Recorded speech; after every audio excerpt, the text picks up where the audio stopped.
இன்றைய தினமும் சிறப்பு அதிதியாக எமது கலையகத்தில் வருகை தந்திருக்கின்றார் தேசிய அபாயகர கட்டுப்பாட்டு சபையின் வடக்கு மற்றும் கிழக்கு மாகாண இணைப்பாளர் முகமது ரஷாட் அவர்கள்.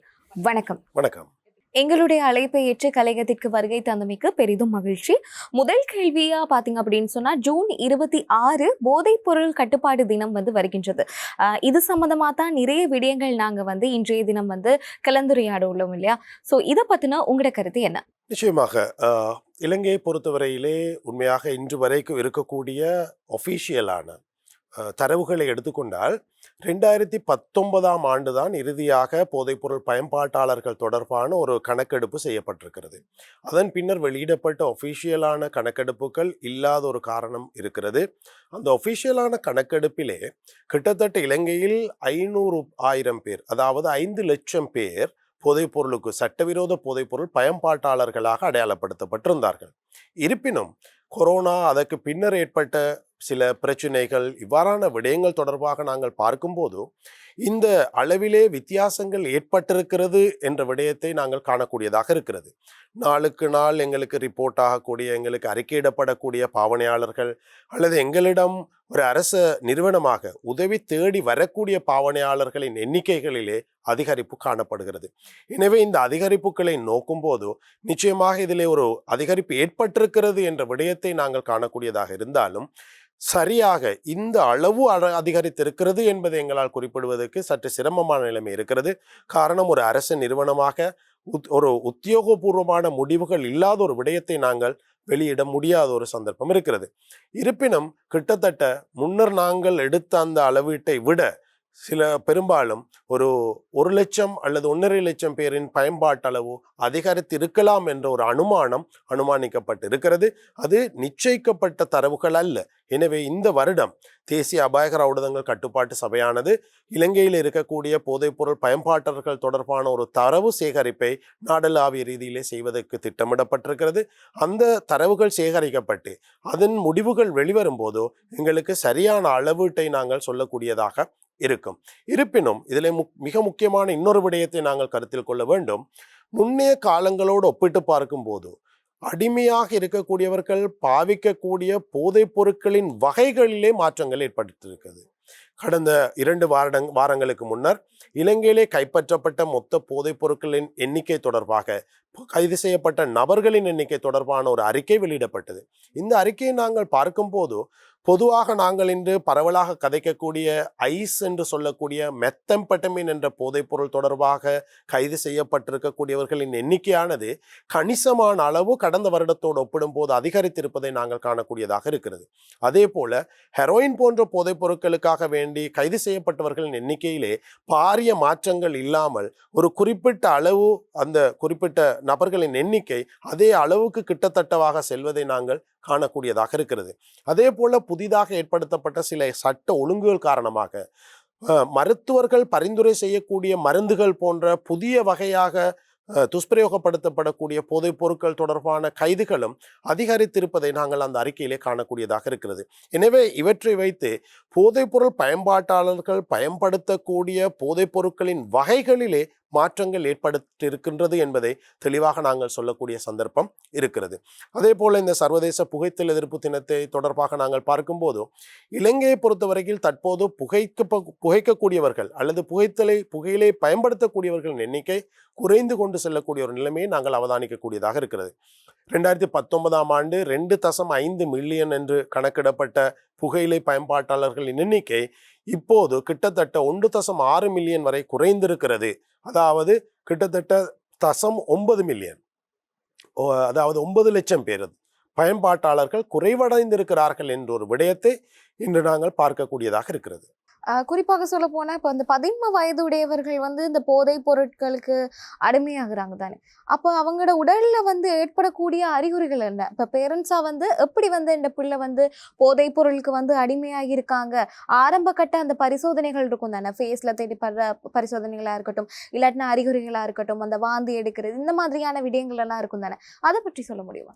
ஆமா, உண்மையாக சொல்ல போனால் இப்போது இருக்கக்கூடிய புதிய போதைப் பொருட்களிலே பெரும்பாலும் உடல் ரீதியான மாற்றங்கள் ஏற்படுவது மிக குறைவு. அவர்களிடத்திலே நடத்தை ரீதியான மாற்றங்களைத்தான் நாங்கள் அனுபவிக்கலாம், அவர்கள் காணலாம். எனவே இந்த நடத்தை ரீதியான நாங்கள் காணக்கூடிய அந்த மாற்றங்களை நாங்கள் இக்னோர் பண்ணுவோமாக இருந்தால் அந்த குழந்தை தொடர்ச்சியாக பிரச்சனைக்குள்ளே போகும். பொதுவாக போதைப் பொருளை பயன்படுத்த ஆரம்பித்த ஒரு மாணவன் பாடசாலைக்கு செல்வதிலே, கல்வி விடயங்களிலே தனக்கு இருக்கக்கூடிய இன்ட்ரெஸ்டை குறைத்துக் கொள்வான். பாடசாலைக்கு லீவு போட ஆரம்பிப்பான். எனக்கு காண கிடைத்த ஒரு மாணவன், நான் ஒரு பாடசாலையிலே சென்று அதிபரோடு கதைத்து கொண்டிருந்தேன். அந்த நேரத்திலே ஒரு தகப்பன் தனது மகனை கூட்டி வந்தார் பாடசாலைக்கு. அவர் கூட்டி வந்து அந்த பிரின்சிபலோட அந்த அதிபரோட கதைச்ச விஷயம், 8 மாதமா என்னுடைய பிள்ளை பாடசாலை வந்திருக்கிறான், எந்த பாடங்களும் நடக்கவில்லை, ஏன் இவ்வாறு இருக்கிறது, பாடம் நடக்கவில்லை என்றால் நான் ஏன் இந்த பிள்ளையை பாடசாலைக்கு அனுப்ப வேண்டும்? இதுதான் அவர் கேட்ட கேள்வி. அதிபர் கேட்டார் அந்த பிள்ளையிடம், நீ எத்தனாம் வகுப்பு படிக்கிறாய்? 11ஆம் வகுப்பு. 11ஆம் வகுப்புல எந்த வகுப்பு? டி வகுப்பு என்று சொன்னார். டி வகுப்பினுடைய அந்த வரவு பதிவை எடுத்து பார்த்தால் டி வகுப்பினுடைய வரவு பதிவிலே அந்த மாணவனுடைய பெயர் இல்லை. திரும்ப எல்லா பதிவுகளையும் எடுத்து பார்க்கும் போதுதான் இ வகுப்பு பதிவுக்குள்ளே அவனது பெயர் காணப்பட்டது. அதிலே அவதானிக்கப்பட்ட விடயம், ஜனவரி மாதம் முதல், நான் நினைக்கிறேன் இந்த சம்பவம் நடந்தது 6ஆம் மாதம் அல்லது 7ஆம் மாதம் அன்று வரையும் அந்த மாணவன் ஒரு நாள் கூட பாடசாலைக்கு வந்ததில்லை. ஆனால் டெய்லி ஒவ்வொரு நாளும் காலையிலே பாடசாலை சீருடை அணிந்து பாடசாலைக்கு வருவதாக சொல்லி வீட்டிலே இருந்து வந்திருக்கிறான். அதே போல பாடசாலை விடக்கூடிய நேரத்திலே பாடசாலை விட்டு வீட்டுக்கு சென்றிருக்கிறான். பாடங்கள் நடந்தது தொடர்பாக பெற்றோர்கள் கேட்கும் போதோ எந்த பாடமும் நடக்கவில்லை என்ற விடயத்தை சொல்லியிருக்கிறார். பெற்றோர்களும் பாடசாலையிலே வந்து அவர் தொடர்பாக தேடி பார்க்கவில்லை. எனவே இவ்வாறு நடக்கக்கூடிய சந்தர்ப்பங்கள் அதிகமாக இருக்கிறது. எனவே பெற்றோருக்கும் பாடசாலைக்கும் இடையிலான தொடர்பு அதிகரிக்கப்பட வேண்டும். ஒவ்வொரு மாதமும் அந்த வகுப்பு ஆசிரியரிடம் தனது பிள்ளை எத்தனை நாள் பாடசாலை வந்தார் என்ற விடயங்களை உறுதிப்படுத்தி கொள்ள வேண்டும். இவ்வாறு அதே போல அவர் பெறக்கூடிய புள்ளிகளை நாங்கள் ஒப்பிட்டு பார்க்க வேண்டும். அவர்களது புள்ளிகளிலே மாற்றங்கள் இருக்கிறதா, என்ன விடயங்கள் எப்படியான மாற்றங்கள் இருக்கிறது என்பதை நாங்கள் ஒப்பிட வேண்டும். இவ்வாறான விடயங்களை செய்யும் போதோ நிச்சயமாக அந்த பிள்ளை கல்வியிலே எந்த நிலைமையில் இருந்து கொண்டிருக்கிறது, இவ்வாறான ஒரு நிலைமைக்கு சென்று கொண்டிருக்கிறது என்ற விடயத்தை நாங்கள் அவதானிக்கக்கூடியதாக இருக்கும். எனவே இந்த கல்வி நிலைமையிலே ஏற்படக்கூடிய அந்த குறைவு, அந்த மாற்றமானது போதைப்பொருள் பயன்பாட்டின் மிக முக்கியமான ஒரு அறிகுறியாக இருக்கிறது. இரண்டாவது, அவர் பழகக்கூடிய நண்பர்களில் ஏற்படக்கூடிய மாற்றம். விசேடமாக நண்பர்களை பொறுத்தவரையில் போதைப்பொருள் யார் பயன்படுத்தினாலும் அந்த பயன்படுத்தக்கூடியவர்களுக்குள்ளே சில உப கலாச்சாரங்கள் வரும், சப்கல்ச்சர்ஸ் வரும். அந்த சப்கல்ச்சர்ஸை நாங்கள் அவதானிக்கும் போதோ மிக முக்கியமாக இலகுவாக நீங்கள் அந்த போதைப்பொருள் பயன்படுத்தக்கூடியவர் என்ற ஒரு அடையாளத்தை நீங்கள் செய்து கொள்ளலாம். கல்ச்சர் என்னும் போதோ வித்தியாசமான, அதாவது கல்ச்சர் என்று சொன்னால் ஒரு சமூகத்திலே இருக்கக்கூடிய பெரும்பான்மையானவர்கள் இது சரியானது என்று ஏற்றுக்கொள்ளப்பட்டதைத்தான் நாங்கள் கல்ச்சர் என்று சொல்லுவோம். எனவே பெரும்பான்மையானவர்கள் ஏற்றுக்கொள்ளாத ஒரு சிகை அலங்காரமாக இருக்கலாம், உடை அலங்காரமாக இருக்கலாம், எதுவாக இருந்தாலும் அது ஒரு டீவியன்ட் கல்ச்சராக, மாறுபட்ட ஒரு விலகல் நடத்தையாகத்தான் அவதானிக்கப்படும். இவ்வாறான விலகல் நடத்தைகளை நாங்கள் அவதானிக்கும் போது நிச்சயமாக நாங்கள் குறித்த நபர் போதைப்பொருள் பயன்பாட்டுக்குள் இருக்கிறார் என்ற விடயத்தை சொல்லலாம். இதுக்கு மேலதிகமாக பாடசாலை மாணவர்களை பொறுத்தவரையிலே சூடாக தேநீர் அருந்த முடியாமை, சிறிதளவு உரைப்பு இருந்தால் கூட சாப்பிட முடியாத பிரச்சனைகள் காணப்படலாம். காரணம், இவர்கள் பயன்படுத்தக்கூடிய புகையிலை போன்ற பொருட்களால் அவர்களது வாய்க்குள்ளே இருக்கக்கூடிய அந்த சதைகள், தசைகள் டேமேஜ் ஆகியிருக்கும். அந்த டேமேஜ் காரணமாக அந்த உரைப்பை அவர் அதிகமாக உணரக்கூடியவராக, சூட்டை அதிகமாக உணரக்கூடியவராக இருப்பார். இந்த மாற்றங்களை நாங்கள் அவதானிக்கலாம். அதே போல அவரது ஆடைகளை கழுவும் போது, அவரது பொக்கெட் அடிப்பகுதியை பார்க்கும் போது அதிலே சிறிய தூள்கள் இருப்பதை நாங்கள் அவதானிக்கக்கூடிய சந்தர்ப்பம் இருக்கும். எனவே பெற்றோர் மிக அவதானமாக அவற்றை எடுத்து நோக்கும் போது இலகுவாக அவர்கள் பயன்படுத்துகிறாரா இல்லையா என்ற விடயத்தை நாங்கள் காணலாம். அதே போல போதைப்பொருள் பயன்படுத்தக்கூடிய ஒரு பிள்ளை தன்னை தனிமைப்படுத்திக் கொள்வதை மிகவும் விரும்பும். ஒரு பிள்ளை தனது அறைக்குள்ளே தனியே இருந்து கொண்டிருக்கிறது என்றால் கட்டாயமாக அந்த பிள்ளை சம்பந்தமாக நாங்கள் எங்கள் அவதானத்தை கொடுக்க வேண்டிய ஒரு கட்டாயம் இருந்து கொண்டிருக்கிறது. குறிப்பாக சொல்ல போனா இப்ப பாடசாலை மாணவர்கள் கையில இலகுவாக எப்படி இந்த போதைப் பொருள் கிடைக்குது. என்னதான் காவலர்கள் இருந்தாலும், போலீஸ் அதிகாரிகள் இருந்தாலும், ஆர்மில நிறைய பேர் இருந்தாலும், இப்ப வீதி ஓரத்துல செக் பண்ணுங்கிற பேர்ல பேகை கொண்டு வந்து அதை செக் பண்ணாலுமே கூட எப்படி அதையும் மீறி இந்த பாடசாலைகள்ல இந்த போதைப் பொருளை விற்கிறாங்க. பாடசாலை மாணவர் கையில இந்த புத்தகங்கள் இருந்தாலும் பிரச்சனை கிடையாது, அந்த புத்தகங்களுக்கு நிகரான இந்த மாதிரியான விடயங்கள் எப்படி கிடைக்குது? நிச்சயமாக, அதாவது நாங்கள் சட்டங்களை அமுல்படுத்தும் போது, நாங்கள் புதிய விதமான பிரச்சனைகளை கையாளும் போது போதைப்பொருள் கடத்தல்காரர்களும் விற்பனையாளர்களும் வித்தியாசமான உத்திகளை கையாளக்கூடிய சந்தர்ப்பங்களை நாங்கள் காணலாம். அவர்கள் புதிய புதிய உத்திகளை கண்டுபிடிக்கிறார்கள். விசேடமாக முன்னர் காசி பரிமாற்றம் என்பது கைகளிலே காசாக கொடுக்கப்படக்கூடிய ஒரு நிலைமை இருந்தது. பின்னர் வங்கி டிரான்சாக்ஷனாக அதை மாற்றினார்கள். இப்போது அதையும் விட மாறி ஈஸி கேஷ் போன்ற நிலைமைகளை பயன்படுத்தக்கூடிய ஒரு சந்தர்ப்பம் இருக்கிறது. அதாவது ஒரு ஒரு விற்பனையாளர் எதிலிருந்து தன்னை பாதுகாத்து கொள்ள முடியும், எவ்வாறான ஒரு உயரிய தொழில்நுட்பத்தை பயன்படுத்த முடியும் என்ற விடயங்களை அவதானித்து இந்த விடயங்களை செய்து கொண்டிருக்கிறார்கள். அவற்றை நாங்கள் கண்டுபிடித்து எடுப்பது மிக கஷ்டமாக இருக்கிறது. அடுத்ததாக போதைப்பொருள் என்று நாங்கள் கதைக்கும் போது அதை கைது செய்வது அல்லது அது தொடர்பான கைதுகளை மேற்கொள்வது தொடர்பாக நாங்கள் சிம்பிளாக கதைக்கிறோம். பொதுவாக விற்பனை செய்யக்கூடிய போதைப் பொருட்களின் அளவானது மிகச்சிறிய அளவுக்குள்ளே இருக்கிறது. சில நேரங்களிலே வளர்த்திருக்கக்கூடிய நகத்துக்குள்ளே ஒளித்து வரைத்து வைக்கக்கூடிய அளவுக்கு தான் அது இருக்கும். எனவே அவ்வளவு ஒரு சிறிய பொருள் கடத்தப்படுவதை, பரிமாறப்படுவதை சில நேரங்களில் எங்களுக்கு வெற்று கண்களால் பார்ப்பது கூட கடினமாக இருக்கும். இந்த நிலைமை தான் உண்மையாக இது தொடர்பான ஒரு பாரிய பிரச்சனையை உருவாக்கி இருக்கிறது.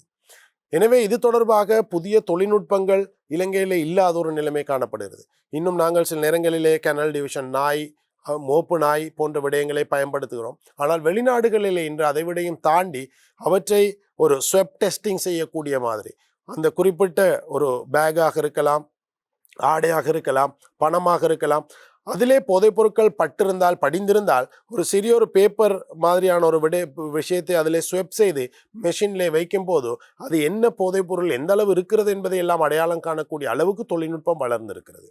ஆனால் இலங்கை போன்ற எங்களது நாடுகளுக்கு அந்த தொழில்நுட்பம் வந்து சேருவதிலே பல்வேறு பிரச்சனைகள் காணப்படுவதும் இதற்கு மிக முக்கியமான ஒரு விஷயமா இருக்கிறது. நான் துபாய் ஏர்போர்ட்டிலே வேலை செய்திருக்கிறேன். அந்த துபாய் ஏர்போர்ட்டிலே அவர்கள் நாய்கள் கொண்டு வருவதை விட ஒரு ஏரியலோடு இருக்கக்கூடிய ஒரு மெஷினை கொண்டு வருவார்கள். போதைப் பொருட்கள் எந்த பக்கம் இருந்தாலும் அந்த பக்கத்துக்கு அந்த ஏரியல் திரும்பக்கூடியதை அவதானிக்கக்கூடியதாக இருக்கும். அந்த அளவுக்கு தொழில்நுட்பம் முன்னேறி இருக்கிறது. எனவே எவ்வளவு ஒரு உத்தியாக மறைத்து வைத்திருந்தாலும் அங்கே அதை கைது செய்யக்கூடிய சந்தர்ப்பம் இருக்கிறது. ஆனால் இலங்கையிலே அப்படியான தொழில்நுட்பங்களிலே பிரச்சனைகள் காணப்படுகிறது. அதே போல சட்டம் தொடர்பான சில பிரச்சனைகளும் இருக்கிறது. அதாவது சட்டத்திலே சில ஓட்டைகள் என்று சொல்லலாம், சில இடைவெளிகள் இருக்கிறது. அந்த இடைவெளிகளுக்குள்ளாலே திறமையானவர்கள் பூர்ந்து வெளியே வரக்கூடிய, அவர்கள் தப்பிக்க கொள்ளக்கூடிய சில சந்தர்ப்பங்கள் இருக்கிறது. காரணம், சட்டம் தெளிவாக சொல்கிறது, ஒரு குற்றமானது சந்தேகத்துக்கு அப்பால் பட்டு ஒப்புவிக்கப்பட வேண்டும். எனவே அதுக்குள்ளே ஏதாவது ஒரு சந்தேகம் எழுப்பப்படுமாக இருந்தால், சந்தேகத்துக்குரிய ஒரு விடயம் அந்த இடத்திலே சொல்லப்படுமாக இருந்தால் அந்த இடத்திலே அவருக்குரிய தண்டனை கேள்விக்குறியாக மாறும் சந்தர்ப்பம் இருக்கிறது. இது நாங்கள் சட்டத்தையோ நீதிமன்றத்தையோ குறை கூற முடியாது. மாறாக இது அந்த சட்டத்திலே பயன்படுத்தக்கூடிய அந்த லோயர்ஸுக்குரிய, அதாவது சட்ட வல்லுநர்களது திறமையாக இருக்கிறது. எனவே பல்வேறு விதமான இந்த மாற்றங்களும் இதற்கு ஒரு முக்கியமான காரணியாக இருக்கிறது. இருந்தாலும் தான் வாழக்கூடிய சூழல், தான் தனது பிள்ளை படிக்கக்கூடிய பாடசாலை, அங்கே இருக்கக்கூடிய நபர்கள் தொடர்பாக மிக நன்கு அறிந்தவர்களாக பெற்றோர்களும் அந்த சமூகத்தினரும் காணப்படுகிறார்கள். இலங்கையை பொறுத்தவரையிலே போதைப்பொருள் கடத்தல் விற்பனை தொடர்பாக அந்த சமூகத்தினரால் கிடைக்கக்கூடிய தரவுகள் போதாமை ஒரு பிரதான பிரச்சனையாக இருக்கிறது. சில சந்தர்ப்பங்களிலே அந்த தரவுகளை கொடுப்பதில் இருக்கக்கூடிய நம்பிக்கையின்மையும் ஒரு பாரிய பிரச்சனையாக இருக்கிறது என்பதை கசப்பாக இருந்தாலும் நாங்கள் ஏற்றுக்கொள்ள வேண்டிய ஒரு சந்தர்ப்பம் இருக்கிறது. இவ்வாறான சில நடைமுறை சிக்கல்கள் காரணமாகத்தான் உண்மையாக எங்களுக்கு பாடசாலை சூழல்களுக்குள்ளே இருந்து இந்த போதைப் பொருளை ஒழித்தளிப்பது கஷ்டமான ஒரு விடயமாக இருக்கிறது. குறிப்பாக சொல்ல போனால் இப்போ வந்து நிறைய பேர் வந்து சொல்லக்கூடிய ஒரு கருத்து, உள பிரச்சனையினால தான், எனக்கு மென்டல் வந்து டிசார்டர்னால தான் நான் வந்து ட்ரக்ஸ் வந்து எடுத்துக்கொள்கிறேன் அப்படின்னு வந்து சொல்லுவாங்க. இல்லாட்டினா வந்து நான் வந்து அதிகமாக வந்து ட்ரக்ஸ் எடுத்துக்கொள்றதுனால தான் எனக்கு வந்து உள பிரச்சனைகள் வந்து வருது அப்படின்னு. இதை பற்றின உங்களோட கருத்து? ஆம், இது உண்மையாக காலத்துக்கு ஏற்ற நல்லதொரு தலைப்பு.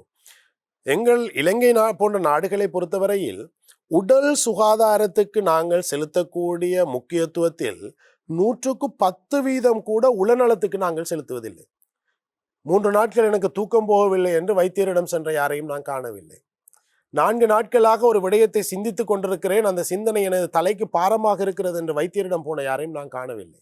ஆனால் ஒரு கை சிறிதளவு வெட்டிப்பட்டாலும் சில நேரங்களில் அதை வீட்டிலே ஒரு பிளாஸ்டர் போட்டால் குணமாகும். இருந்தாலும் வைத்தியரிடம் போயிட்டு மருந்து எடுக்க வேண்டும் என்ற நோக்கத்தோடு இருக்கிறவர்கள் நிறைய இருக்கிறார்கள். காரணம், உளநலம் தொடர்பாக ஒரு பாரிய விழிப்புணர்வு மக்களிடையே இல்லாமல் இருக்கிறது. உளநலத்தை பொறுத்தவரையில் உடல் நலத்தை விட முக்கியமானது உளநலம் என்ற விடயத்தை நாங்கள் தெரிந்து கொள்ள வேண்டும். விசேடமாக அகத்தின் அழகு முகத்தில் தெரியும் என்று சொல்வார்கள். எந்த அளவுக்கு எங்களது உள்ளம் மகிழ்ச்சியாக நல்லதாக இருக்கிறதோ அந்த அளவுக்கு எங்களது உடல் ஆரோக்கியமாக இருக்கும். உள்ளம் பாதிக்கப்பட்டால் உடல் ஆரோக்கியம் நிச்சயமாக பாதிக்கப்படும். எந்த அளவுக்கு சொல்வார்கள் என்று சொன்னால், ஒரு உளப்பாதிப்பு ஒரு நபருக்கு ஏற்பட்டால் அவரது உடலிலே இருக்கக்கூடிய எல்லா சுற்றோட்ட தொகுதிகளும் பாதிக்கப்படும். இரத்த சுற்றோட்ட தொகுதியாக இருக்கலாம், அல்லது உணவு தொகுதியாக இருக்கலாம், அல்லது கழிவகற்றும் தொகுதியாக இருக்கலாம், இனப்பெருக்க தொகுதியாக இருக்கலாம். இந்த எல்லா தொகுதிகளுக்குள்ளுமே அந்த உள தாக்கம் ஏற்படக்கூடியதாக இருக்கும். அந்த உளப்பிரச்சனையின் தாக்கம் ஏற்படும். எனவே இந்த உளப்பிரச்சனைகள் இருக்கக்கூடியவர்கள் அதிலிருந்து ஒரு ரிலாக்ஸுக்காக அதிலிருந்து தப்பித்து கொள்ளலாம் என்ற எண்ணத்தோடு அவர்கள் போதைப் பொருளை பயன்படுத்தக்கூடிய நிலைமைக்கு உள்வாங்கப்படுகிறார்கள். இது பொதுவாக இலங்கையிலே போன்ற எல்லா நாடுகளிலும் காணக்கூடிய ஒரு விடயமாக இருக்கிறது. ஆனால் மாறாக இவர்கள் சரியான ஒரு வைத்தியரை நாடி, சரியான ஒரு உளவள துணையாளரை நாடி தனது பிரச்சனைக்குரிய தீர்வுகளை முறையான சிகிச்சையை பெற்றுக்கொள்ள முயல்வார்களாக இருந்தால் நிச்சயமாக இவர்கள் போதைப் பொருளின் பக்கம் போகாமல் தனது உளப்பிரச்சனைக்கும் தீர்வை காணக்கூடியவர்களாக மாறுவார்கள். விசேடமாக ஒரு சில உளப்பிரச்சனைகள் இருக்கிறது. அந்த உளப்பிரச்சனைகளை உளப்பிரச்சனையாக அடையாளப்படுத்தும் அளவுக்கு எங்கள் பொதுமக்களுக்கு அந்த உளப்பிரச்சனை தொடர்பான அறிவு குறைவாக இருக்கிறது. உதாரணமாக நான் சொல்ல போனால் borderline personality disorder, விளிம்பு நிலை ஆளுமை கோளாறு என்று சொல்வார்கள். இதிலே இருக்கக்கூடிய ஒரு நோய் அறிகுறிதான் தன்னைத்தான் வதைத்துக் கொள்வது. பொதுவாக நாங்கள் பலர் கண்டிருப்போம், கைகளிலே கீறிக்கொள்வது, வெட்டி கொள்வது. இது சாதாரண ஒரு விடயமாக இப்போது மாறிவிட்டது. யாரும் இதை ஒரு உளப்பிரச்சனையாக அடையாளப்படுத்துகிறார்கள். காதலிலே தோற்று விட்டார்கள், அல்லது ஏதோ ஒரு நண்பர்கள் சேர்ந்து செய்தார்கள் என்ற ஒரு வித்தியாசமான முறையில் இதை கொண்டு போகிறார்கள். ஆனால் இந்த கையிலே கீறிக்கொள்ள தன்னைத்தானே வருத்தி கொள்வது இந்த borderline personality disorder என்று சொல்லக்கூடிய அந்த உளப்பிரச்சனையின் ஒரு அறிகுறியாக இருக்கிறது. அவ்வாறு அதே உளப்பிரச்சனை உள்ளவர் அடுத்த பக்கம் பார்க்கும்போது அதில் இன்னொரு அறிகுறி தான் அவர்கள் போதைப் பொருள் பயன்பாட்டாளர்களாக மாறலாம். எனவே இவ்வாறான ஒரு மாற்றம் ஏற்படும் போது அந்த அறிகுறியை தெரிந்து ஒரு கவுன்சிலரிடம் அல்லது ஒரு வைத்தியரிடம் சென்று அதற்கான அந்த சிகிச்சையை பெற்றுக்கொண்டால் அவர் போதைப் பொருள் பக்கம் போவதை விட்டும் நாங்கள் தவிர்த்து கொள்ளலாம். மீண்டும் அவரை வருத்தி கொள்வதை விட்டும் தவிர்த்து கொள்ளலாம். ஆனால் மாறாக இது சாதாரணமாக நடந்த ஒன்று தானே, கோவத்திலே செய்து விட்டார்கள் என்ற ஒரு நோக்கத்தோடு விட்டோம் என்று சொன்னால் நிச்சயமாக அது பாரதூரமான ஒரு பிரச்சனையாக மாறக்கூடிய சந்தர்ப்பம் இருக்கிறது என்ற விடயத்தை தெரிந்து கொள்ள வேண்டும். இப்போது அண்மையிலே இடம்பெற்ற சில தற்கொலைகளோடு பார்க்கும்போது டிப்ரெஷன் தொடர்பாக அதிகமாக கதைக்கப்படுகிறது. டிப்ரெஷனிலே இருக்கக்கூடிய மிக முக்கியமான ஒரு அறிகுறி தான் தற்கொலை எண்ணம் என்று சொல்லக்கூடியது. தற்கொலை எண்ணத்தை யாருமே உடனடியாக வெளிப்படையாக தற்கொலை எண்ணமாக வெளியிடுவதில்லை. அவர்கள் வேறு விதமான வார்த்தைகளிலே தான் சொல்லுவார்கள். எனக்கு வாழ்வதை விட சாவது நல்லம் என்று நினைக்கிறது, நான் இருந்து என்ன பிரயோசனம், நான் இருப்பது எல்லாருக்கும் கஷ்டமாக இருக்கிறது. இப்படி வேறு விதமான வார்த்தைகளிலே தான் அந்த தற்கொலை எண்ணத்தை, சாவூக்கத்தை அவர்கள் வெளிக்காட்டுவார்கள். அந்த வார்த்தைகளை நாங்கள் புரிந்து கொள்ளவில்லை என்று சொன்னால், நான் தற்கொலை செய்ய வேண்டும் என்ற வார்த்தையை மாத்திரம் எதிர்பார்த்து நாங்கள் இருந்தோம் என்று சொன்னால் அந்த டிப்ரெஷன் பேஷண்ட்டை, அந்த டிப்ரெஷன் கிளையண்ட்டை நாங்கள் அடையாளம் காண முடியாத ஒரு நிலைமை ஏற்படும். டிப்ரெஷன் இருக்கக்கூடியவர்கள், ஸ்ட்ரெஸ் இருக்கக்கூடியவர்கள், அவர்களது அந்த டிப்ரெஷன் அளவை குறைத்துக் கொள்வதற்கு, ஸ்ட்ரெஸ்ஸின் அளவை குறைத்துக் கொள்வதற்கு போதைப் பொருளின் பக்கம் போவதற்கான சந்தர்ப்பங்கள் இருக்கிறது. இதே போல சிறு வயதில் ஏற்படக்கூடிய சில உளப்பிரச்சனைகள் இருக்கிறது. விசேஷமாக கண்டக்ட் டிசார்டர் என்று சொல்வார்கள். அதாவது சமூக விரோத செயல்கள் போன்ற செயல்களை சிறு வயதில் செய்தல், மிருகங்களை வதைத்தல், சிறிய சிறிய களவுகளை செய்தல், உயரங்களிலே ஏறி நிற்றல், காயங்கள் ஏற்பட்டால் அதை கணக்கில்லாமல் இருத்தல், அல்லது தூசண வார்த்தைகள் கதைத்தல், இப்படியான அந்த சிம்டம்ஸ் இந்த கண்டக்ட் டிசார்டர்ல இருக்கும். இவர்கள் இது சின்ன பிள்ளை தானே, அவன் தெரியாமல் செய்கிறான் என்ற நோக்கத்தில் இவர்கள் அவரை பாதுகாத்து வந்தால் அவர் பெரியவராகும் போது சமூக விரோத செயல்களில் ஈடுபடக்கூடிய ஆன்டி சோஷியல் பர்சனாலிட்டி உள்ள ஒரு நபராக மாறலாம். அந்த ஆன்டி சோஷியல் பர்சனாலிட்டிக்குள்ளே இந்த போதைப் பொருள் துஷ்பிரயோகமும் வருகிறது. எனவே இவ்வாறு உளப்பிரச்சனைகள் நிச்சயமாக ஒரு மனிதனை போதைப் பொருளுக்குள் கொண்டு செல்லக்கூடிய சந்தர்ப்பம் இருக்கிறது. எனவே உளப்பிரச்சனைகளை ஆரம்ப கட்டத்திலே அடையாளப்படுத்தி அதற்கு உரிய முறையிலான சிகிச்சையை நாங்கள் எடுத்துக்கொள்வதன் மூலம் அவரை நல்ல ஒரு நபராக, சமூகத்தோடு சேர்ந்து வாழக்கூடிய ஒரு நபராக நாங்கள் இலகுவாக மாற்றலாம். அதே போல மறுபக்கம் சகல போதைப் பொருட்களும் மனிதனது மூளையிலே சென்று வேலை செய்யக்கூடியதாக இருக்கிறது. அதிலும் விசேஷமாக இந்த போதைப் பொருட்கள் எல்லாமே மூளை களங்களுக்கு பாதிப்பை ஏற்படுத்தும்.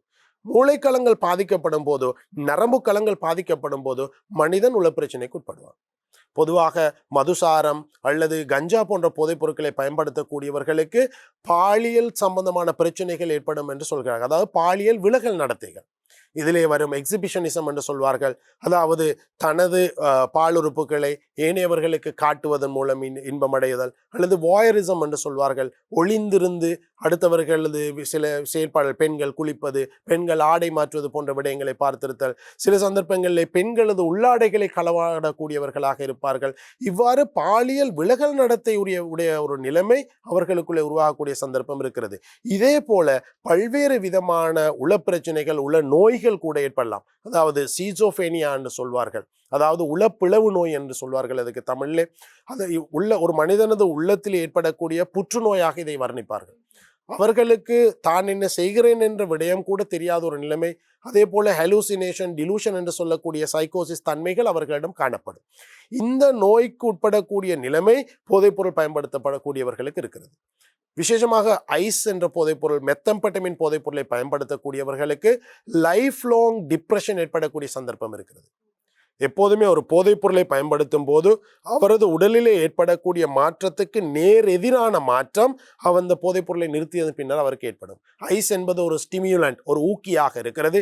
அதை பயன்படுத்தியவர் தூக்கம் இல்லாமல், தொடர்ச்சியாக டயர்ட் இல்லாமல் வேலை செய்யக்கூடிய ஒரு நிலைமையை அது உருவாக்கும். அது உண்மையாக ஒரு நல்ல நிலைமை அல்ல, பாதிப்பான நிலைமை. எப்போது ஐஸ் பயன்பாட்டை நிறுத்துகிறாரோ அல்லது எப்போது பயன்படுத்தக்கூடிய நேரம் அவருக்கு பயன்படுத்த கிடைக்கவில்லையோ அவர் அதுக்கு நேர் எதிர்மாறான டிப்ரெஷனுக்கு மாறுவார். எனவேதான் ஐஸ் பயன்பாட்டாளர்கள் அதை நிறுத்தியதன் பின்னரும் சில நேரம் வாழ்நாள் பூராக சிவியர் டிப்ரெஷனுக்கான மருந்துகளை பயன்படுத்த வேண்டிய ஒரு இக்கட்டான நிலைமைக்கு மாற்றப்படுகிறார்கள். இந்த சந்தர்ப்பத்திலும் தற்கொலை செய்யக்கூடிய ஒரு மிக கவலையான ஒரு நிலைமைக்கு மாற்றப்படுகிறார்கள். எனவேதான் இந்த போதைப் பொருட்கள் பயன்பாடும் ஒரு மனிதனுக்கு உளப்பிரச்சனையை ஏற்படுத்தலாம். அதே போல சில உளப்பிரச்சனைகளும் மனிதனை போதைப் பொருள் பயன்பாட்டுக்குள்ளே கொண்டு செல்லலாம். எனவேதான் போதைப் பொருளை பயன்பாட்டை ஆரம்பிப்பதை கண்டுபிடித்த சந்தர்ப்பத்திலேயே நாங்கள் கட்டாயமாக அவரை முறையான போதைப்பொருள் தொடர்பான ஒரு உளவல துணையாளரிடம் அல்லது ஒரு உளநல வைத்தியரிடம் அவரை முற்படுத்தி அதற்காக செய்ய வேண்டிய ஸ்கிரீனிங் இருக்கிறது.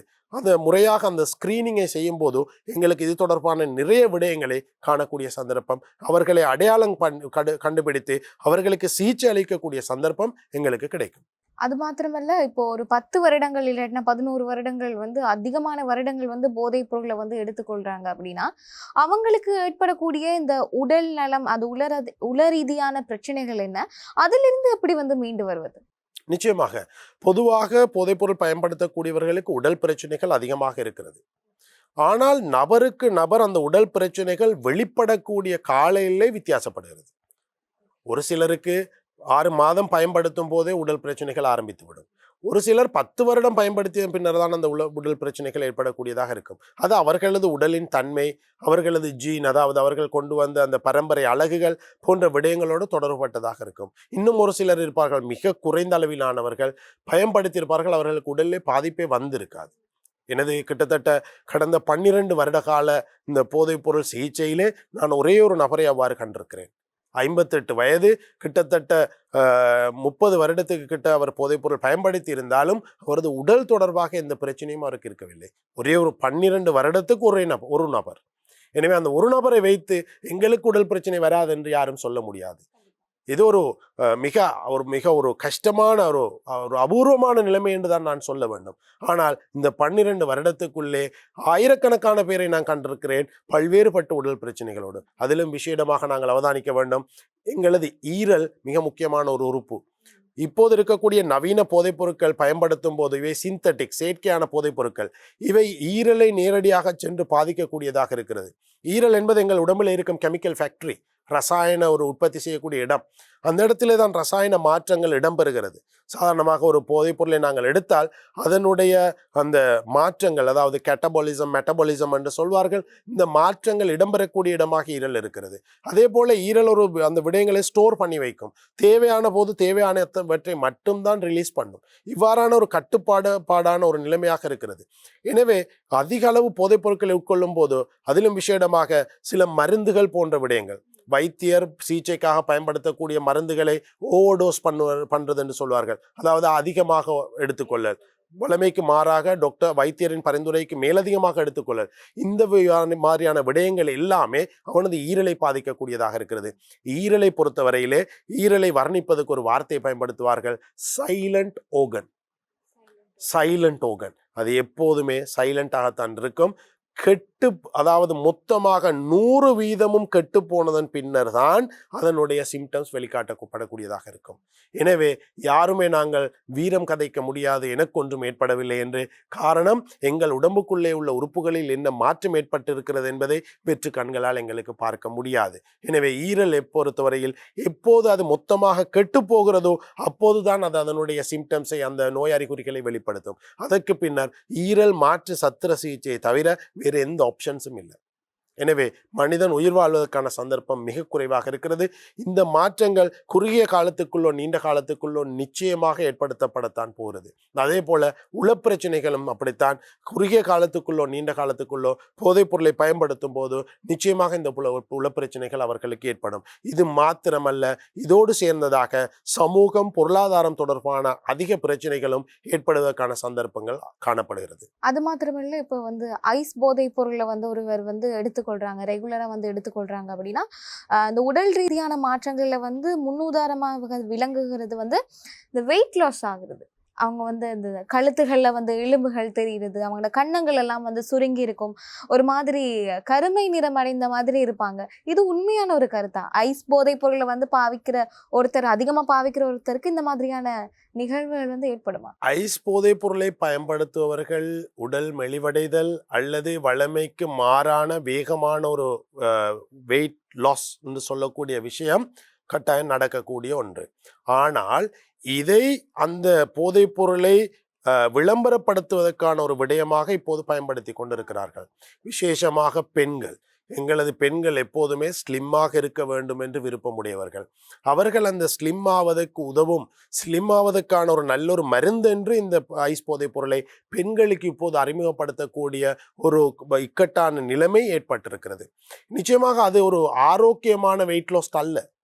அவர்கள் உணவு இல்லாமல் பல நோய்களுக்கு காரணமாக இருந்து கொண்டு கிடைக்கக்கூடிய அந்த வெயிட் லாஸ் ஒரு ஆரோக்கியமான வெயிட் லாஸ் அல்ல.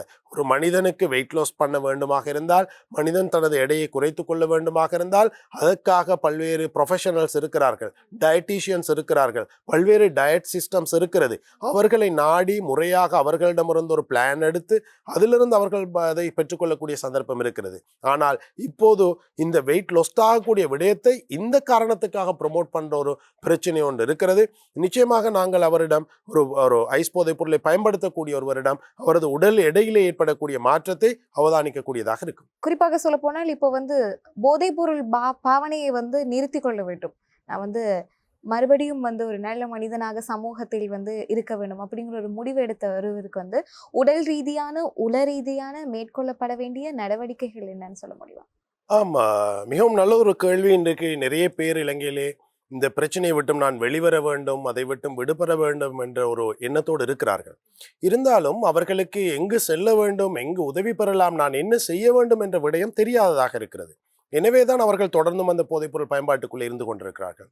நிச்சயமாக ஒரு போதைப் பொருளை பயன்படுத்திய நபர் அந்த போதைப் பொருளை விட்டு வெளிவரும் போது அவருக்கு உடல் உள ரீதியான உபாதைகள் ஏற்படும். இதை வித்ரோவல் சிண்ட்ரோம்ஸ் என்று சொல்லுவார்கள். சாதாரணமாக போதைப்பொருள் பயன்படுத்தக்கூடியவர்கள் இதை சிக் என்ற ஒரு வார்த்தையால் வர்ணிப்பார்கள். நான் சிக்காகி இருக்கிறேன், எனக்கு சிக் வந்திருக்கிறது என்று சொல்வார்கள். எனவே இந்த போதைப்பொருள் பயன்படுத்தியதை விட்டதன் பின்னர் அவருக்கு ஏற்படக்கூடிய இந்த உடல் உள உபாதைகளுக்கு கட்டாயமாக ஒரு வைத்தியரிடம் சென்று அவர் சிகிச்சை பெற வேண்டும். அல்லது அந்த கஷ்டத்தை அனுபவிக்க முடியாத காரணத்தினால் மீண்டும் அவர் போதைப்பொருள் பயன்பாட்டுக்குள்ளே செல்வார். அவருக்கு தூக்கம் வராது, பசி எடுக்காது, அதிக கோபம் வரும், உடல் வலி எடுக்கும், உடலிலே ஒவ்வொரு ஜாயிண்ட்டும் வலிக்கக்கூடிய நிலைமை ஏற்படும். அதே போல சதைகளிலே வலிகள் ஏற்படும், வயிறு பிரச்சனை ஏற்படும், வயிற்றோட்டம் ஏற்படலாம், இவ்வாறு வாந்தி ஏற்படலாம், குமட்டல் ஏற்படலாம். இப்படி பல்வேறு விதமான சிம்டம்ஸ் அவர்கள் அனுபவிப்பார்கள். இந்த ஒவ்வொரு சிம்டமும் ஏற்படுவதற்கு ஏற்ப அவர்களுக்கு வைத்தியர்கள் சிகிச்சை அளிப்பார்கள். அதிலும் இது உளநல வைத்தியர்களால் அளிக்கப்பட வேண்டிய சிகிச்சையாக காணப்படுகிறது. இந்த சிகிச்சை அவர்கள் பெற்றுக்கொள்ளக்கூடிய பல்வேறு சந்தர்ப்பங்கள் இருக்கிறது. இன்று இலங்கையில் இருக்கக்கூடிய சகல வைத்தியசாலைகளிலும் உளநல பிரிவு ஒன்று இருக்கிறது. மாவட்ட வைத்தியசாலைகள் இந்த உளநல பிரிவு ஏற்படுத்தப்பட்டிருக்கிறது. இந்த உளநல பிரிவுக்கு செல்லும் பட்சத்தில் அவர்களுக்கு இலவசமாக இந்த சிகிச்சையை பெற்றுக்கொள்ளலாம். அல்லது தள வைத்தியசாலைகளிலே உளவளத்துணை சிகிச்சை நிலையங்கள் இருக்கிறது. ஒரு சில வைத்தியசாலைகளிலே உளவளத்துணை விடுதிகளும் இருக்கிறது. அங்கே 2 நாள் 3 நாள் தங்கி அவருக்கு அந்த சிகிச்சையை பெறக்கூடிய சந்தர்ப்பம் இருக்கிறது. எனவே முதல் கட்டமாக அவர் கட்டாயம் இந்த 14 நாட்கள் குறைந்தது இந்த மருத்துவ சிகிச்சை பெற வேண்டும். சில நேரங்களிலே அவருக்கு ஏதாவது இந்த போதைப்பொருள் பயன்பாட்டோடு உளப்பிரச்சனைகள் ஏற்பட்டிருந்தால் அந்த வைத்தியர் தொடர்ச்சியாக அவருக்கு சிகிச்சையை பரிந்துரைப்பார். ஆனால் ஒரு விடயத்தை ஞாபகம் வைத்துக் கொள்ள வேண்டும். இந்த மருந்துகள் கொடுக்கப்படுவது போதைப் பொருளை நிறுத்துவதற்கு அல்ல. போதைப்பொருள் பயன்பாட்டை நிறுத்துவதற்கு கட்டாயமாக உளவளத்துணை அவசியமானதாக இருக்கிறது. எனவே உளவளத்துணை மூலமாக மட்டும்தான் ஒரு நபரது போதைப்பொருள் பயன்பாட்டை நிறுத்தலாம். எனவே முதல் கட்டமாக 14 நாட்கள் அவர் அந்த மருந்துகளை எடுக்க வேண்டும். அதற்கு பின்னர் வைத்தியரின் பரிந்துரையோடு அவர் ஒரு உளவளத்துணையாளரை நாடி போதைப்பொருள் தொடர்பான உளவளத்துணை சிகிச்சையை பெற்றுக்கொள்ள வேண்டும். இந்த உளவளத்துணை சிகிச்சை 2-3 மாதங்கள் முதல் 1 வருட காலம் வரை நீடிக்கக்கூடிய சந்தர்ப்பம் இருக்கிறது. அந்த நபர்களை பொறுத்து அவர்களில் ஏற்படக்கூடிய மாற்றங்களை பொறுத்து இந்த கால எல்லையானது வித்தியாசப்படும். இது எவ்வாறாக இருந்தாலும் அவர் குறித்த போதைப்பொருள் பயன்பாட்டை விட்டு உளவளத்துணையை முடித்ததன் பின்னர் குறைந்தது 5 வருடங்களுக்காவது ஃபாலோ அப் என்ற நிலைமையிலே அவர் இருக்க வேண்டும். அந்த ஃபாலோ அப் ஆக முக்கியம். அந்த 5 வருடங்களுக்குள் திரும்ப அந்த போதைப்பொருள் பயன்பாட்டை எந்த சந்தர்ப்பத்திலும் அவர் ஆரம்பிக்கலாம். எனவே இது தொடர்பாக மிக அவதானமாக நாங்கள் இருக்க வேண்டும். எங்களது சமூகத்தில் அதிகமானவர்களுக்கு இந்த ஃபாலோ அப் தொடர்பான அறிவு மிக குறைவானதாக இருக்கிறது. எனவே தான் சிகிச்சை பெற்று வந்த நபர்கள் குறுகிய காலத்துக்குள்ளே திரும்பவும் போதைப்பொருள் பயன்படுத்தக்கூடியவர்களாக மாறிக்கொண்டிருக்கிறார்கள். திரும்ப பயன்படுத்தக்கூடிய ஒரு நிலைமை, ஒரு இக்கட்டான சந்தர்ப்பம் சமூகத்துக்குள்ளே காணப்படுகிறது. அதே போல இலங்கையை பொறுத்தவரையிலே குடும்பத்தினரின் உதவி இல்லை என்று சொன்னால், அல்லது அவரது சூழலில் இருந்து அவருக்கு திருந்த முடியாது என்ற ஒரு எண்ணம் அவருக்கு இருந்தால் அவர் தங்கி சிகிச்சை பெறக்கூடிய நிலையங்கள் இருக்கிறது. விசேஷமாக தேசிய அபாயகர ஊடகங்கள் கட்டுப்பாட்டு சபை எங்களுக்கு கீழே 4 நிலையங்கள் காணப்படுகிறது. கண்டியிலே விசேஷமான ஒரு நிலையம் இருக்கிறது. அங்கு நாங்கள் 21 வயதுக்கு குறைந்த சிறுவர்களை மாத்திரம்தான் நாங்கள் அங்கே எடுக்கிறோம். எனவே அது சிறுவர்களுக்கான, இளைஞர்களுக்கான ஒரு இடமாக ஒதுக்கப்பட்டிருக்கிறது. அதே போல நிட்டம்புவ, கொழும்பு, காலி போன்ற இடங்களில் எங்கள் சிகிச்சை நிலையங்கள் காணப்படுகிறது. இந்த சிகிச்சை நிலையங்களில் இலவசமாக அவர் தங்கி 3 மாத காலம் வரையும் சிகிச்சை பெறக்கூடிய வசதி சந்தர்ப்பம் ஏற்படுத்தப்பட்டிருக்கிறது. இந்த சிகிச்சை நிலையங்களிலே தங்கி அவர்கள் சிகிச்சை பெற வேண்டுமாக இருந்தால் தேசிய அபாயகர ஊடகங்கள் கட்டுப்பாட்டு சபையினுடைய உடனடி இலக்கம் 1927 என்ற இலக்கத்தோடு தொடர்பு கொண்டு அவர்கள் அந்த சிகிச்சைக்கான உதவிகளை பெற்றுக்கொள்ளக்கூடிய சந்தர்ப்பம் இருக்கிறது. இதிலே மிக முக்கியமான இன்னொரு பகுதி இருக்கிறது. நீங்கள் கேட்ட கேள்வி, ஒருவர் அவராக விரும்புகிறார் இந்த போதைப் பொருளை விட்டு வெளியே வர வேண்டும் என்று என்ன செய்யலாம்? ஆனால் பெரும்பாலான சந்தர்ப்பத்தில் முழு குடும்பமும் விரும்பும் இவர் திருந்த வேண்டும் என்று, ஆனால் அவர் விரும்ப மாட்டார் நான் திருந்த வேண்டும் என்று. இது ஒரு பாரிய சவால். இந்த பிரச்சனைக்கு தீர்வு காண்பதற்கும் இலங்கையிலே சட்ட ஏற்பாடுகள் இருக்கிறது. 2007ஆம் ஆண்டு 54ஆம் இலக்க சட்டம் போதைப் பொருளுக்கு அடிமையானவர்களுக்கு சிகிச்சை அளித்தலும் புனர்வாழ்வு அளித்தலும் என்ற சட்டம். இந்த சட்டத்திலே ஒரு நபரை கட்டாயத்தின் அடிப்படையில் எவ்வாறு சிகிச்சைக்கு அனுப்ப வேண்டும் என்ற விடயம் சொல்லப்பட்டிருக்கிறது. அந்த குறிப்பிட்ட நபரது பாதுகாவலர்கள் போலீஸ் நிலையத்திலே அல்லது டெல்-ஐஜிபி என்று சொல்லக்கூடிய ஆன்லைனிலே ஒரு முறைப்பாட்டை செய்ய வேண்டும். எனது இந்த பாதுகாப்பு கீழுள்ள இந்த நபர் போதைப்பொருள் பயன்படுத்துகிறார், இவர் அந்த போதைப்பொருள் பயன்பாட்டை விட்டும் வெளிவர விரும்பாதவராக இருக்கிறார், சிகிச்சைகளுக்கு அவரை எங்களுக்கு கொண்டு செல்வது கடினமாக இருக்கிறது. எனவே குறித்த இந்த 2007ஆம் ஆண்டு 54ஆம் இலக்க சட்டத்தின் கீழ் அவரை கட்டாய சிகிச்சைக்கு அனுப்பித்தாருங்கள் என்று ஒரு கம்ப்ளைனை பண்ண வேண்டும். அதன் அடிப்படையிலே போலீசார் அவரை கைது செய்து அவரை ஒரு வைத்திய பரிசோதனைக்கு முற்படுத்தி அந்த வைத்திய பரிசோதனை அறிக்கை பயன்படுத்தி இருக்கிறார் என்று வரும் பட்சத்தில் அந்த அறிக்கையை நீதிமன்றத்துக்கு சமர்ப்பிப்பதன் மூலம் நீதிமன்ற கட்டளையை பெற்று அவரை சிகிச்சைக்காக அனுப்பலாம். ஆனால் இந்த கட்டாய சிகிச்சைக்கு அனுப்பக்கூடிய ஒரு பிரதான இடமாக இலங்கையிலே கந்தக்காடு சிகிச்சை நிலையம் காணப்படுகிறது. கந்தக்காடு, சேனபுர இந்த 2 சிகிச்சை நிலையங்களும் காணப்படுகிறது. இங்கே அவர்களுக்கு 6 மாதத்துக்கான சிகிச்சை வழங்கப்படும். இதுவும் அரசாங்கத்தினுடைய ஒரு இடமாக, அதாவது புனர்வாழ்வு நாயக திணைக்களத்தின் கீழ் இருக்கக்கூடிய ஒரு இடமாக இருக்கிறது. இதற்கு மேலதிகமாக தேசிய அபாயகர ஊடகங்கள் கட்டுப்பாட்டு சபையின் கீழே பதிவு செய்யப்பட்ட தனியார் சிகிச்சை நிலையங்கள் பல காணப்படுகின்றன. இன்று இலங்கையை பொறுத்தவரையில் இந்த போதைப்பொருள் சிகிச்சை என்பது ஒரு பாரிய பிஸ்னஸாக மாறி இருக்கிறது. சரியாக பதிவு செய்யப்பட்ட நபர்கள் அதை அழகான முறையிலே செய்து கொண்டு போகிறார்கள். இருந்தாலும் ஏனைய துறைகளைப் போலவே இன்று இந்த துறையிலும் போதைப்பொருள் சிகிச்சை துறையிலும் பல்வேறு பொய்யான நபர்கள் உருவாக்கி காசை நோக்காக கொண்டு, லாபத்தை நோக்காக கொண்டு எந்த சிகிச்சை பலனும் இல்லாத சிகிச்சைகளை வழங்கி கொண்டிருக்கக்கூடிய ஒரு நிலைமை இருக்கிறது. எனவே நீங்கள் தனியார் சிகிச்சை நிலையங்களை நாடும் போதோ அவர்கள் தேசிய அபாயகர ஊடகங்கள் கட்டுப்பாட்டு சபையின் கீழே அந்த குறிப்பிட்ட 2007 ஆண்டு 54 இலக்க சட்டத்தின் கீழே பதிவு செய்யப்பட்டிருக்கிறார்களா, அந்த பதிவு செய்யப்பட்டதற்குரிய சான்று இருக்கிறதா என்ற விடயத்தை நீங்கள் ஒரு முறை செக் பண்ணிக்கொள்வது நல்லதாக இருக்கிறது. காரணம், 2007 ஆண்டு 54 இலக்க போதைப்பொருளுக்கு அடிமையானவர்களுக்கு சிகிச்சை அளித்தலும் புனர்வாழ்வு அளித்தலும் என்ற சட்டம் தெளிவாக குறிப்பிடப்படக்கூடிய ஒரு விடயம்தான். போதைப்பொருள் தொடர்பான எந்த சிகிச்சை நிலையம் ஒன்று இலங்கையிலே உருவாக்கப்பட்டாலும் அந்த சிகிச்சை நிலையமானது தேசிய அபாயகர ஊடகங்கள் கட்டுப்பாட்டு சபைக்கு கீழே பதியப்படல் வேண்டும். இது தெளிவாக குறிப்பிடப்படுகிறது. எனவே அவ்வாறு பதியப்படாத ஒரு நிலையமாக இருந்தால் அந்த நிலையம் எந்த விதமான சட்ட ரீதியான அதிகாரமும் அற்ற நிலையமாக காணப்படும். அதே போல வேறு எந்த நிறுவனத்துக்குள்ளும் இந்த சட்டத்தின் அடிப்படையிலே போதைப்பொருள் சிகிச்சை நிலையங்களை பதிவு செய்யவும் முடியாது. அது சமூக சேவை திணைக்களமாக இருக்கலாம் அல்லது வேறு ஏதாவது திணைக்களங்களாக இருக்கலாம். இது எந்த திணைக்களத்துக்குள்ளும், அதாவது சில நேரங்களில் சுகாதார திணைக்களத்துக்கு கூட கீழே கூட பதிவு செய்ய முடியாது. ஆனால் சுகாதார திணைக்களத்துக்கு கூட கீழே வரக்கூடிய ஒரு சிகிச்சை நிலையம் இருக்கிறது. அதுதான் மதுசாரத்துக்கான சிகிச்சை நிலையங்கள். இது பெரும்பாலும் மதுசாரத்துக்கான சிகிச்சையானது வித்தியாசமானது. இந்த மதுசார சிகிச்சை நிலையங்கள் பெரும்பாலும் வைத்தியசாலைகளை அண்மித்ததாக, வைத்தியசாலைகளோடு ஒன்றுபட்டதாக உருவாக்கப்பட்டிருக்கிறது. பல சந்தர்ப்பங்களில் நாங்கள் ஹெல்த் செக்டரோடு நாங்கள் சேர்ந்து வேலை செய்கிறோம். அங்கு கூட கவுன்சிலிங் பார்ட், அதாவது உளவள துணை செய்வதற்காக எங்கள் உத்தியோகத்தர்கள் செல்லக்கூடிய ஒரு சந்தர்ப்பம் காணப்படுகிறது. எனவே இவ்வாறான சிகிச்சை நிலையங்கள், பதிவு செய்யப்பட்ட தனியார் சிகிச்சை நிலையங்களையும் வசதியானவர்கள் பயன்படுத்தி கொள்ளக்கூடிய சந்தர்ப்பம் காணப்படுகிறது. எனவே இந்த நிலையங்களை பயன்படுத்தி அவர்கள் இலகுவாக திருந்தக்கூடிய ஒரு சந்தர்ப்பம் இருக்கிறது. ஆனால் இதில் மிக முக்கியமான ஒரு விடயத்தை குறிப்பிட வேண்டும்.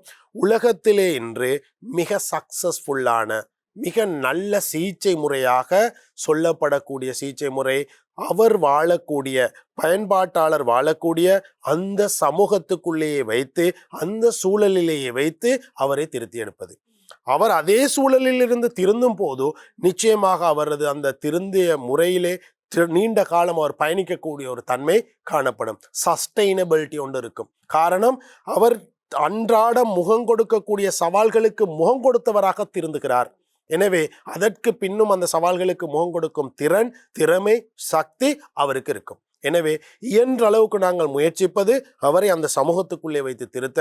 அந்த முயற்சி கைகூடாத பட்சத்தில் மாத்திரம்தான் இவ்வாறான நிலையங்களுக்கு நாங்கள் அவர்களை அனுப்பக்கூடியதாக இருக்கிறது.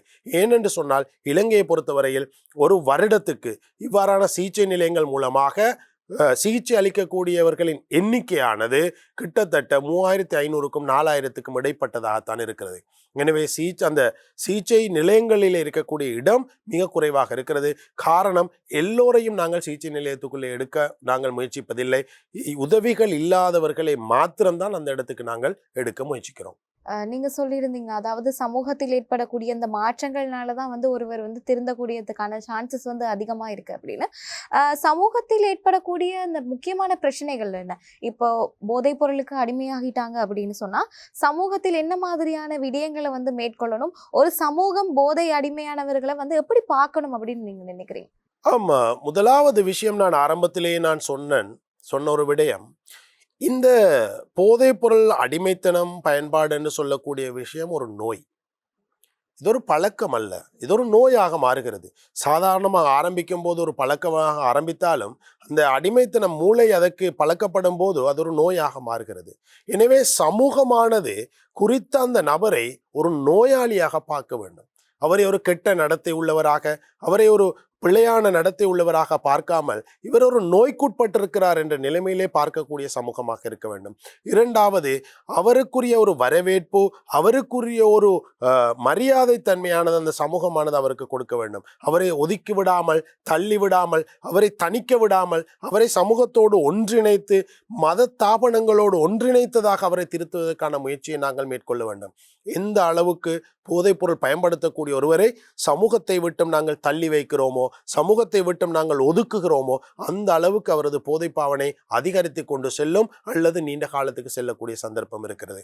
எனவே இயன்ற அளவு அவர்களை அணைத்தெடுத்து எங்களுக்கு பக்கத்திலே எடுத்து அவர்களோடு நட்பாக பழகி அவரை ஒரு நோயாளியாக எண்ணி அவருக்குரிய சிகிச்சைக்காக வேண்டி அவரை வைத்தியசாலைக்கு கொண்டு சென்று அவரோடு நின்று உதவி செய்யக்கூடியவர்களாக சமூக அங்கத்தினர்கள் மாறுவார்களாக இருந்தால் அவருக்கும் ஒரு டிக்னிட்டி, ஒரு சுய கௌரவம் இருக்கிறது என்பதை ஏற்றுக்கொண்டு அவருக்கான கௌரவத்தை வழங்கக்கூடியவர்களாக மாறுவார்களாக இருந்தால் நிச்சயமாக எங்களுக்கு சமூகத்திலே பல்வேறு மாற்றங்களை அவதானிக்கக்கூடியதாக இருக்கும். ஆனால் இன்று அதுக்கு மாறான ஒரு நிலைமை காணப்படுகிறது.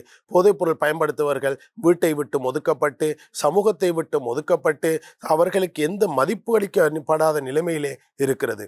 எனவே இந்த நிலைமையில் இருக்கக்கூடியவர்கள் அதை விட்டு மீண்டெழுவதற்கான சந்தர்ப்பங்கள் மிக குறைவாக இருக்கிறது. எனவே அவர்களுக்கு நாங்கள் சரியான முறையிலே சேர்த்தெடுத்து நாங்கள் அந்த சிகிச்சை முறைமைகளுக்கு உட்படுத்தும் போது நிச்சயமாக அவர்களில் நாங்கள் மாற்றங்களை காணலாம். கண்டிப்பாக. இறுதியாக கேட்கக்கூடிய ஒரு கேள்வி இதுதான். கடைசியாக சமூகத்தில் ஏற்படக்கூடிய மாற்றங்களா இருக்கட்டும், இல்லாட்டினா பாடசாலைகள்ல மாணவர்கள் வந்து இந்த போதைக்கு அடிமையாகிறாங்க. ஆசிரியர்கள் சொல்லக்கூடிய கருத்துக்களா இருக்கட்டும், குடும்பங்களில் ஏற்படக்கூடிய பிரச்சனைகளா இருக்கட்டும், இந்த மாதிரியான மன உளைச்சல் காரணமாக போதைப் பொருளுக்கு அடிமையானவர்கள் வந்து நிறைய பேர் இருக்கிறாங்க. ஸோ நீங்க சொல்லக்கூடிய ஒரு கருத்து வந்து எல்லாத்துக்கும் போய் சேரும் அப்படிங்கிற ஒரு நம்பிக்கையில் நான் வந்து கேட்கிறேன். இறுதியாக நீங்க சொல்லக்கூடிய கருத்து. பொதுவாக இன்று எங்களது வாழ்க்கை முறைமை மாறிவிட்டது. தொழில்நுட்பம் முன்னேறிவிட்டது. தொழில்நுட்பம் முன்னேற்றம் என்று சொல்லக்கூடியது ஒரு மனிதனது வாழ்க்கைக்கு பிரயோசனமானதாக, மனிதனது வாழ்க்கைக்கு உதவி செய்யக்கூடியதாக இருக்க வேண்டுமே ஒழிய அவனை அழிவு பாதைக்கு இட்டு செல்லக்கூடியதாக இருக்கக்கூடாது. எனவே எங்கள் குழந்தைகளை வளர்த்தெடுக்கும் பொறுப்பு பெற்றோராகிய எங்களிடம் இருக்கிறது. சமூக அங்கத்தினராக இருக்கக்கூடிய எங்களுக்கு சமூக பொறுப்பு என்ற ஒரு விடயம் இருக்கிறது. எனவே இன்று பல பெற்றோர்களுக்கு இருக்கக்கூடிய ஒரு விடயம், எனது குழந்தையை எவ்வாறு வளர்த்தெடுக்கலாம் என்ற விடயம். இந்த பிரச்சனைக்குரிய சமூகத்துக்குள் என் குழந்தையை எவ்வாறு வளர்ப்பது, இதிலே மிக முக்கியமாக நான் ஒரு விடயத்தை சொல்கிறேன். குழந்தை ஒன்றை பெற்றெடுப்பது என்பது இன்று எங்கள் சமூகத்துக்குள்ளே ஒரு விபத்தாக, ஒரு ஆக்சிடென்ட்டாக கருதப்படுகிறது. குழந்தை பேர் என்பது அவ்வாறானதாக இல்லை. ஒரு மனிதன் திருமணம் முடித்ததற்கு பின்னர் எப்போது குழந்தை பெற்றுக்கொள்ளப் போகிறேன், அந்த குழந்தையை எவ்வாறு வளர்த்தெடுக்கப் போகிறேன், எவ்வாறு நிலைமைகளை சரி செய்ய போகிறேன் என்ற விடயங்களை சரியான முறையிலே திட்டமிட்டுத்தான் அந்த குழந்தை பேரை நோக்கி அவர்கள் போக வேண்டும். திட்டமிடப்பட்ட குழந்தை பேரும் அதே போல உளவியல் விஞ்ஞான ரீதியான குழந்தை வளர்ப்பும் எங்களுக்கு பாரிய ஒரு மாற்றத்தை ஏற்படுத்தும்.